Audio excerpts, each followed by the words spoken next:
आज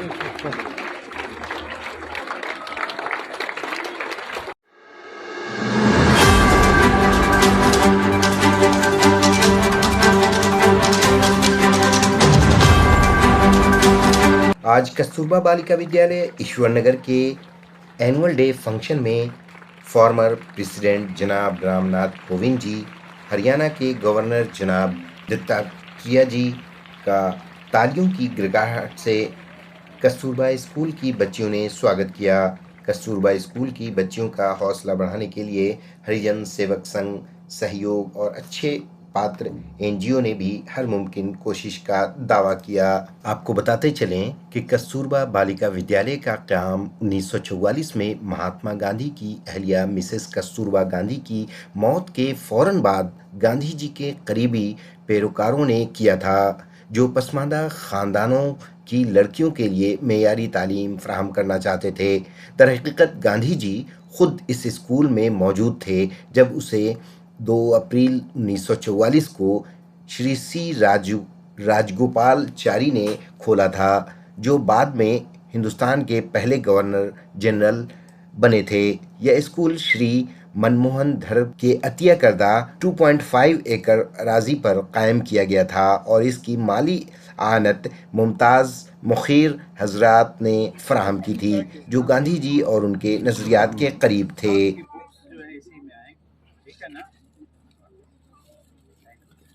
class second Yashoda.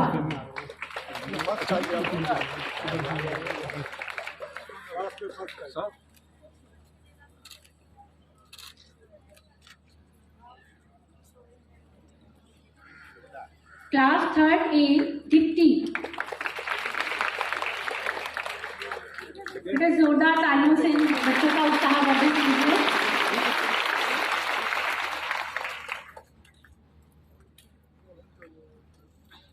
Third B Sangeeta.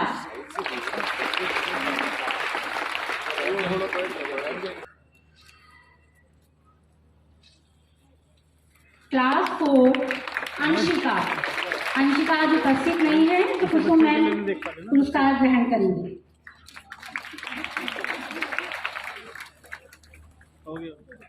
Class 5 Sneha.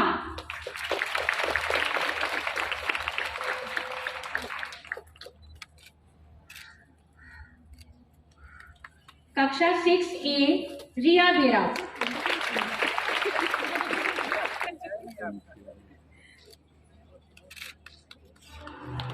Six B Khushboo.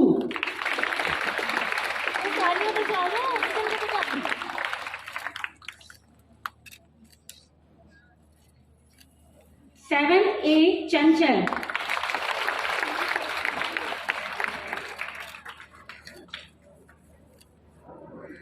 Seventh B Sadiqa Faheem.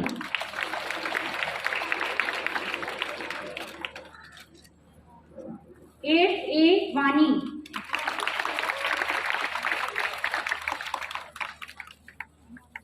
Eighth B Sadhana.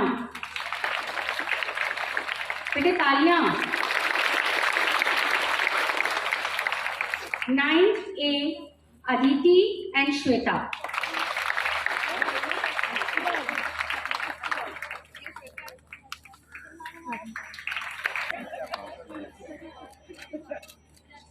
Ninth B Nitika Maurya and Chandana.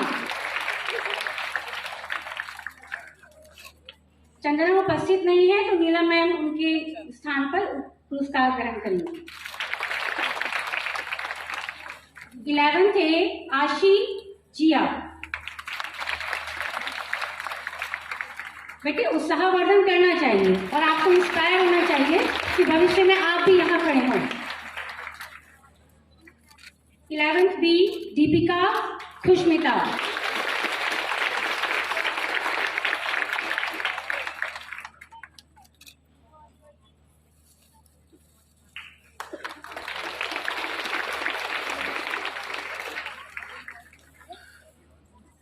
खेल जगत में allrounder girls को पुरस्कार आवंटित किए जा रहे हैं।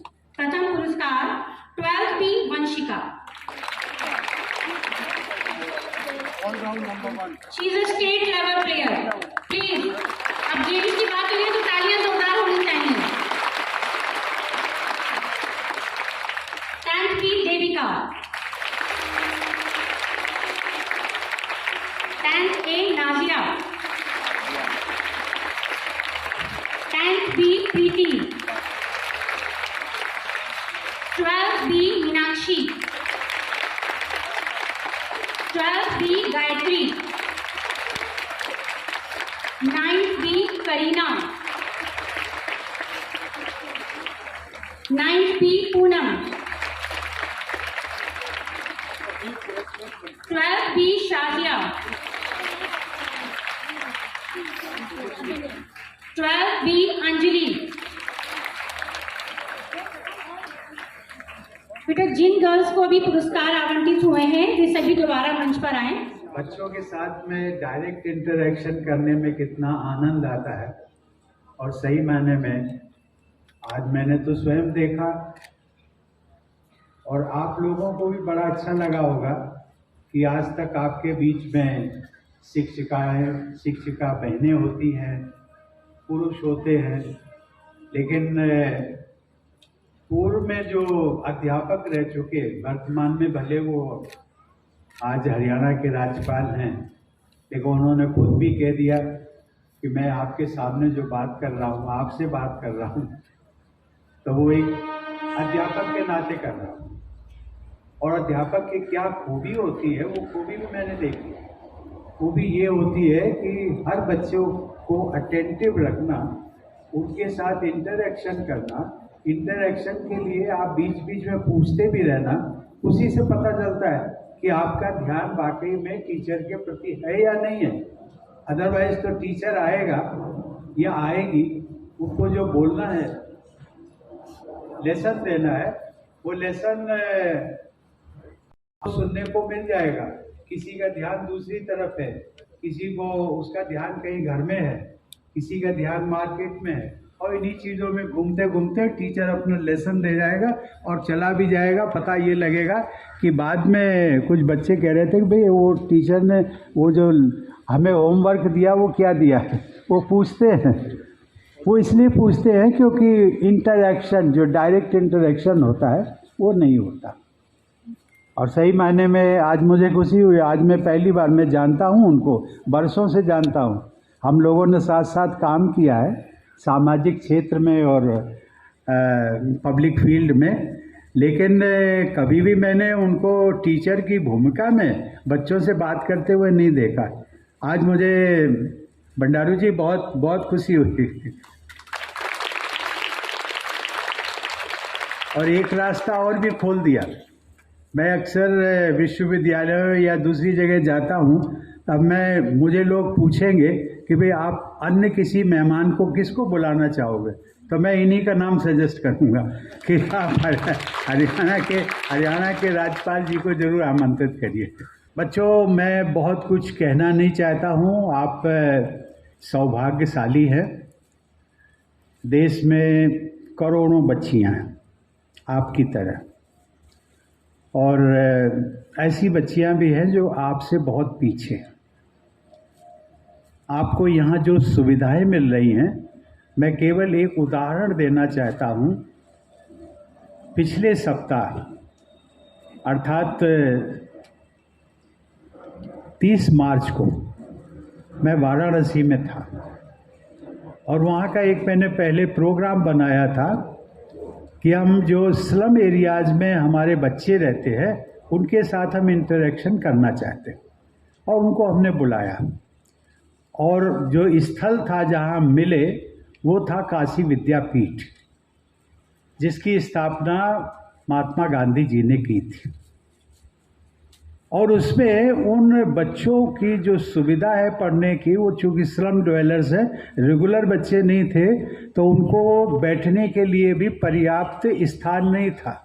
एक बरगद का पेड़ था जहाँ पर मुझे बताया गया, और एक सेट ऑफ कुछ स्टूडेंट्स थे जो काशी विद्यापीठ से निकले, होनहार नौजवान, और उन्होंने कहा इन बच्चों को हम पढ़ाने का, मुफ्त में हम सेवा, मुफ्त में पढ़ाई इनको देने का, ये उन्होंने बीड़ा उठाया।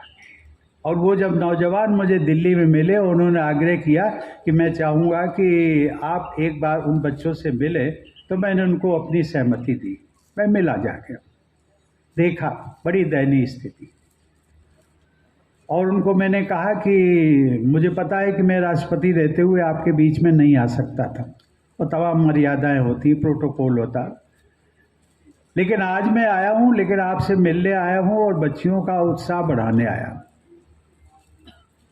क्या कर सकता हूँ वो मैं आगे उनके लिए देखूंगा, लेकिन एक उदाहरण दे रहा हूँ आपके सामने। मैंने ये कहा है कि आप सौभाग्यशाली बेटियां हैं इस देश की।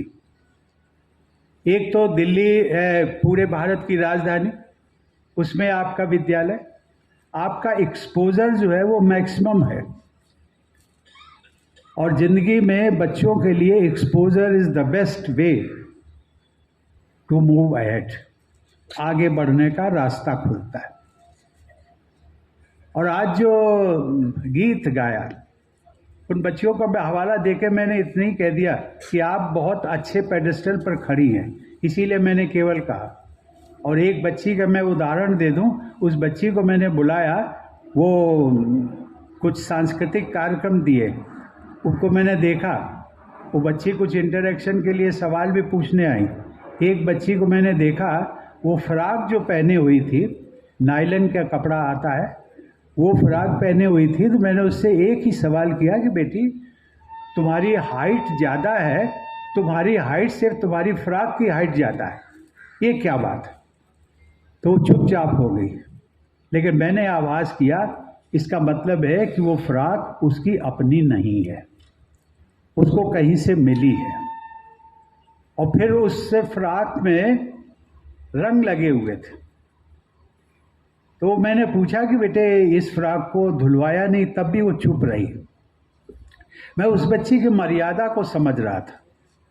मुझे आभास हुआ कि अभी 20 दिन पहले तो होली का त्यौहार था, और होली के त्यौहार में बच्चों ने रंग खेला होगा, और वो नायलन में एक कभी कभी पक्के रंग आते हैं, वो इस तरीके से चिपक जाते हैं, वो नहीं छूटते।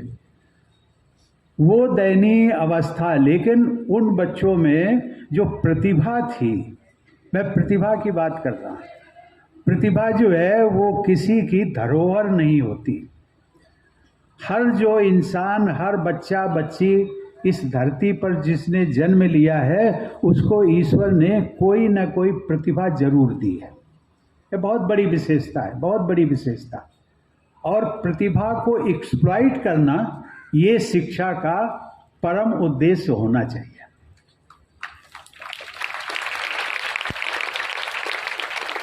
उसके माध्यम से आप कितना ऊंचा उठ सकते हैं। अभी जो हमारी बच्चियों ने कुछ गीत गाए थे, प्रार्थना भी थी, एक संस्कृत का था, एक हिंदी का। बाद में हिंदी वाला, आगे आगे बढ़ना है तो हिम्मत हारे ना बैठे, और बहुत मोटिवेशनल सॉन्ग। और मुझे लगता है कि शायद इन बच्चियों, जो हमें बोलना चाहिए था, वो इन बच्चियों ने बोल दिया। मोटिवेशनल, अगर मोटिवेट कोई आपको कर दे तो उससे अच्छी और क्या बात है। बच्चों में एक ही बात कह करके कि सच्चे, जो जिसका उद्देश्य अभी बताया, शिक्षा का परम उद्देश्य अच्छा इंसान बनना, और अच्छा इंसान जिसका उल्लेख भी किया, गीत में किया, महात्मा गांधी के आदर्श, कस्तूरबा का आदर्श, बड़े बड़े हमारे देश के जो महापुरुष भी हैं उनके आदर्श, रामकृष्ण परमहंस का भी नाम लिया आपने। सत्य, अहिंसा, करुणा, भाईचारा, प्यार, मोहब्बत, किसी की मदद करना। मदद करने वाला कभी कभी शब्द ठीक नहीं लगता है, और जब कंपटीशन होता है आपस में, वो चाहे घर में हो, परिवार में हो, हॉस्टल में हो, स्कूल में हो, तो कभी कभी ये लगता है कि जो चीज़ मिल रही है उसमें पहला मेरा हक है। ज़रा एक बार ऐसा करके देखिए, आपका हक है, मिलेगा। लेकिन यदि कोई दिव्यांग बच्चा है, यदि कोई पीछे रह गया है, उसका नाम पहले बुलाया गया है, तो आपके लिए ये उचित हो जाता है कि you must wait for a few minutes. उस बच्चे जिसका नाम बुलाया गया उसको पहले आने दीजिए। मैं यहाँ पर अच्छे इंसान की जो बात कर रहा था, शिक्षा का, और अच्छा इंसान क्या होता है उसकी बात उसके आचरण से पता लगती है। आपको भी मैं यही सलाह दूंगा, ठीक है एक लक्ष्य रखिएगा। आप लक्ष्य कस्तूरबा बनने का भी रख सकती हैं। आप लक्ष्य आईएएस अधिकारी, हमारे श्याम सूरी जी हैं रिटायर्ड आईएएस अधिकारी, बहुत परिश्रम करना पड़ता है, मैंने भी किया था, एक परीक्षा में पास भी हो गया था अलाइड, बाद में छोड़ा भी, वो बात दूसरी है। लेकिन एक परिश्रम जरूरी है। आईएएस का लक्ष्य हो, आईपीएस का लक्ष्य हो, टीचर का लक्ष्य हो। आप देखिए टीचर, हमारे बीच में टीचर और महामहिम बने हुए टीचर, जैसे हमारे राष्ट्रपति न जाने कितने बने, सर्वपल्ली राधाकृष्णन, अब्दुल कलाम साहब, मेरे जो इमीडिएट प्रेडिसेसर थे प्रणब मुखर्जी साहब, वो भी टीचर थे और वकील भी बने, वो सब चीज़ें, ये सब लक्ष्य रखिए। लेकिन बेटे एक लक्ष्य जरूर रखना, अच्छा इंसान। और अच्छे इंसान की पहचान क्या होती है? अच्छे इंसान की पहचान ये होती है कि वो जो अच्छा इंसान होगा वो जहाँ कहीं भी रहेगा वो हमेशा उसका आचरण अच्छा रहेगा, और जो भी उसको दायित्व मिलेगा, यदि उसको टीचर का दायित्व मिलेगा तो वो अच्छा टीचर बनेगा, अच्छी टीचर बनेगी। प्रिंसिपल का दायित्व मिलेगा, मैनेजर का दायित्व मिलेगा, यदि बच्ची है उसको पत्नी का दायित्व मिलेगा, बेटा है तो उसको पति बनने का दायित्व मिलेगा। वो सब अच्छा पति होगा तो अच्छा पति बनेगा, अगर अच्छा इंसान है तो। अच्छी बेटी है और उसकी शादी हो जाती है, वो पत्नी बनती है, तो वो अच्छी पत्नी बनेगी, अच्छी माँ बनेगी। अच्छा अगर उसको डॉक्टर का प्रोफेशन है तो अच्छा डॉक्टर बनेगा। ये उसके आचरण पर निर्भर करता है कि वाकई में इसकी शिक्षा किन संस्कारों के साथ में है। मुझे अच्छा लगा, सामने एक बच्ची बैठी हुई है, ये हमारी बेटी, जिसको कहा कि ऑलराउंडर स्पोर्ट्स में आई, और सही मायने में उसका मैंने देखा। जो एक और भी हमारी जो रूढ़वादी तो मैं नहीं कहूँगा, लेकिन हेयर कट और ये सब चीज़ें अगर आप देखें तो वो बच्ची अगर लड़कों के साथ में है तो कंपटीशन में उसको बड़ी आसानी होगी।